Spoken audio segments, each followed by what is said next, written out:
12 over Roger? Yeah, combinations from last week. They played 2/3 of the 3/4 of the game in that space with Brodie at fullback, Ardie there.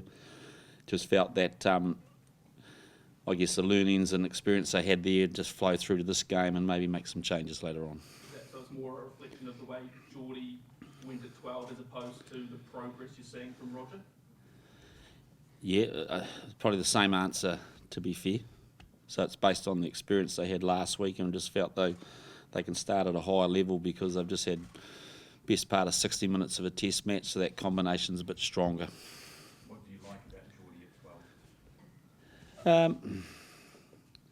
Well, first and foremost, it was a pretty unique situation because we lost 2 players within about 5 minutes of each other, so it was a late change, clearly, but it's a what-if that we have to deal with. And it's a what-if that we've been dealing with, I guess, at trainings.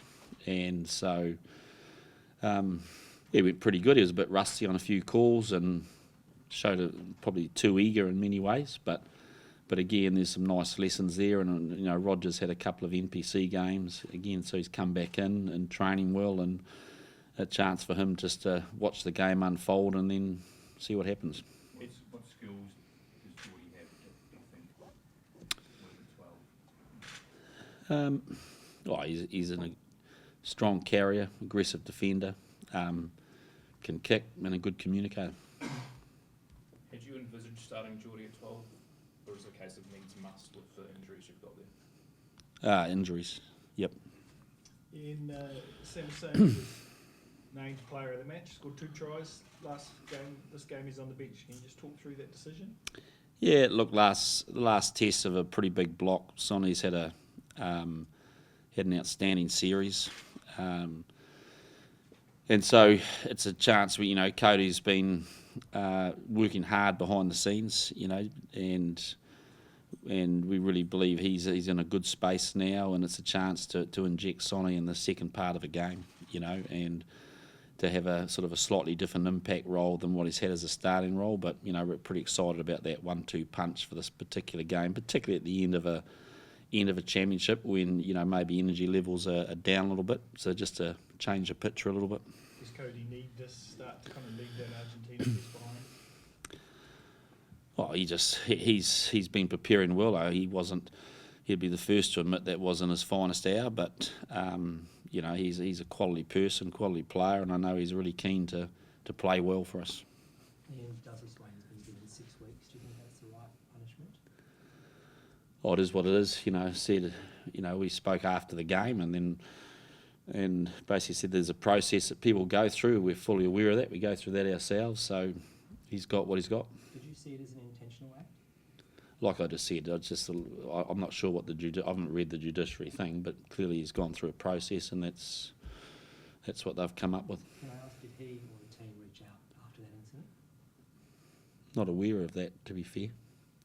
Either way, yes or no, I don't know. If you'll miss 6 weeks rather than games, should a ban like that come down to matches rather than weeks? Oh, look, I've been through a lot of judiciary processes. There's a lot happens in there that I don't know what they've actually come up with, but I'm sure they've been consistent with what they've done in the past.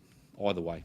You have a view on them being named in the Australian A team? Yeah, I think I've answered enough questions. Like I don't know all that, so the judiciary would have taken all that into account and come up with what they guess is a fair. I mean, we'll go back and our people will always review decisions to make sure we learn from the processes. But it seems to me that they've come up with a pretty satisfactory answer. Does this game have a sort of a knockout feel on the line? It's got a final type feel rather than a knockout. I think it's, if you look at the state of the Rugby Championship, there's a few unknowns, isn't there? And so we probably can't, there's some parts we can't control because there's a game after us, but there's a massive part that we can control. And, we can control the quality of our performance. And we know last week we're playing against a team that we've got massive respect for and pushed us to the wire. And when we've taken a whole lot of lessons from that, we've got to make sure we've learnt from them. So for us, it's just a it's a big occasion. We want to make sure we just go out there and put our best foot forward. And from our thing, we just got to do what we've got to control what we can control, which is our performance. And then what happens after that, we'll wait and see. Ian, How what's wrong good with is it to be back on even park when you've had quite a lot of success, obviously? Yeah, it's great to be here. You know, it's a ground we love, and you know, to play your last test of the year at home here feels good. Do you afford yourself 5 minutes during this week to look back over the past 3 months and think, gee whiz, we've been through quite a lot, and I've been through quite a lot, as in you? I've got plenty of time after this game to do that, and probably going to, you know, we'll reflect on the campaign after this game. Like right now, all our energy's on Saturday, and you know, we'll do what we always do, reflect on it. You know, I guess reflect on the journey of the championship, and it's you know, it's been a very different one for all 4 teams in many ways, but it's also pretty exciting from a rugby championship side that we've come to the last game and no one really knows.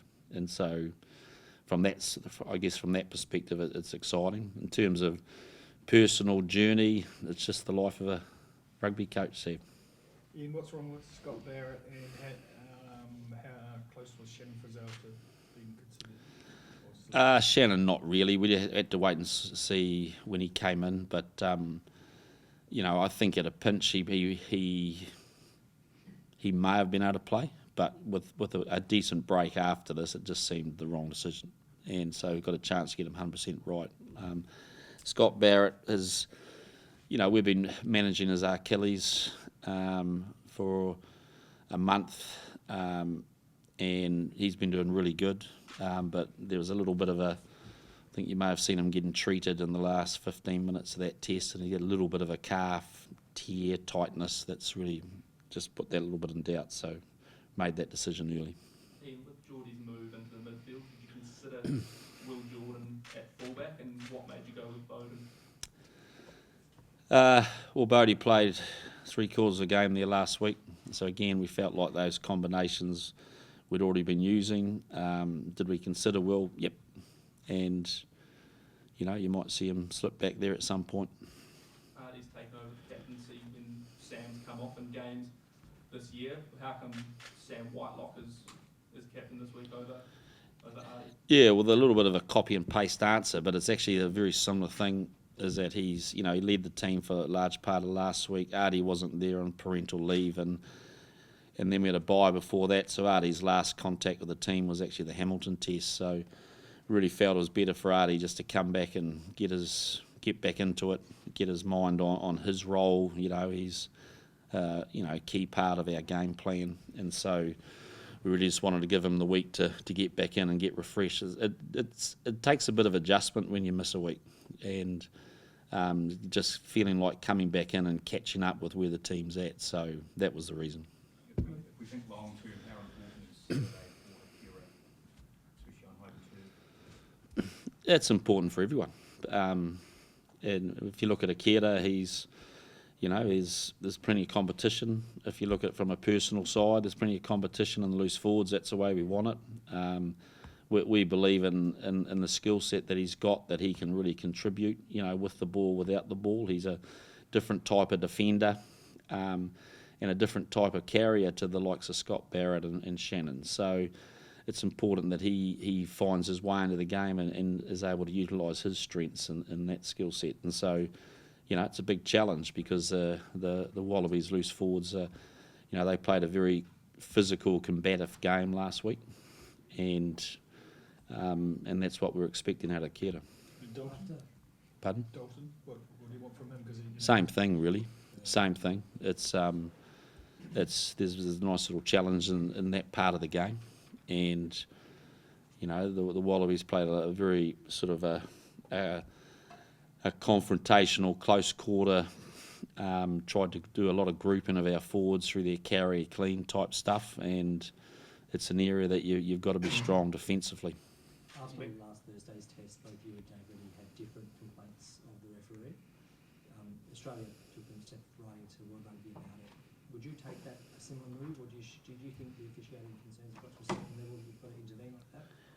Without being smart, but can you remind me what my complaints to the referee were? I think you had a problem with Kellaway try. Were you talking about? Yeah, well, that was in response to questions on time wasting in an isolated incident, and so my response after the game was more related to we've got to players have to learn to listen to referees, so that was mine. So what was the next question? Sorry. So I mean, you obviously, I think you answered it. You obviously don't share the overall problems with officiating at the moment. Well, I think it's easy to say, it's a cliche to say there's overall problems with officiating. I think you've got to be really specific. I think it's tough on refs now. They're under a lot of scrutiny, and when decisions, when people perceive that decisions have cost games, then they get put under the microscope, don't they? And last week's has created an issue that's pretty well talked about, but it's it's from our perspective, we've gone through a normal process. There's always things that we would like to see different, in a test match, and we've presented our case in that space too, as we normally would. But overall, what I liked about Matthew last week is he backs himself. He's strong, and if he sees a decision, he makes a decision. So does it mean everything's right? Not really, but that goes the same with all of us, I guess. But they're working hard behind the scenes to get things right, to grow experience, I guess, before a World Cup. So it's a tough process for the refs. It's been a while because of all the talk and the debate over the end of the game from last week. Do you expect this weekend's referee to clamp down on perceived time wasting as well?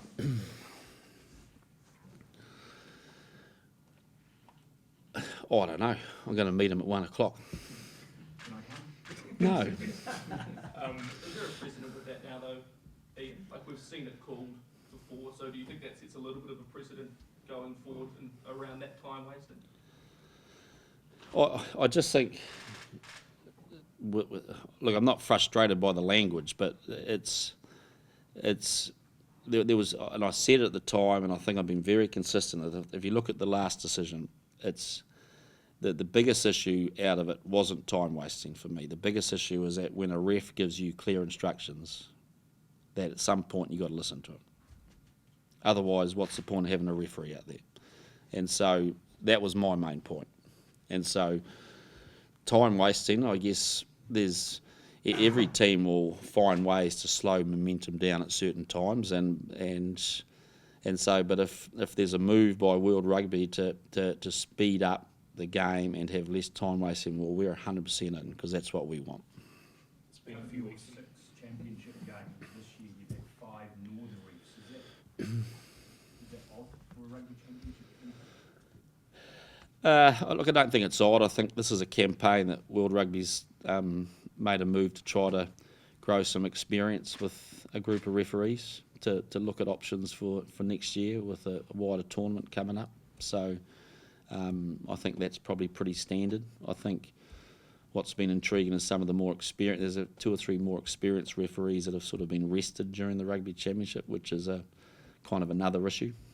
You find that intriguing, or you found that an issue in a crucial competition? Well, I'm sure those experienced refs might have, but no, from our perspective, it's fine. We'll take one more, please. So we're going to get the next one. What is the fallout? It's been incredible, the talking points from last test. What does that say about the state of the Trans-Tasman rivalry at the moment?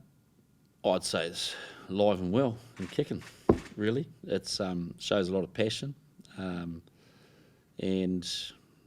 shows that you lot are all very interested.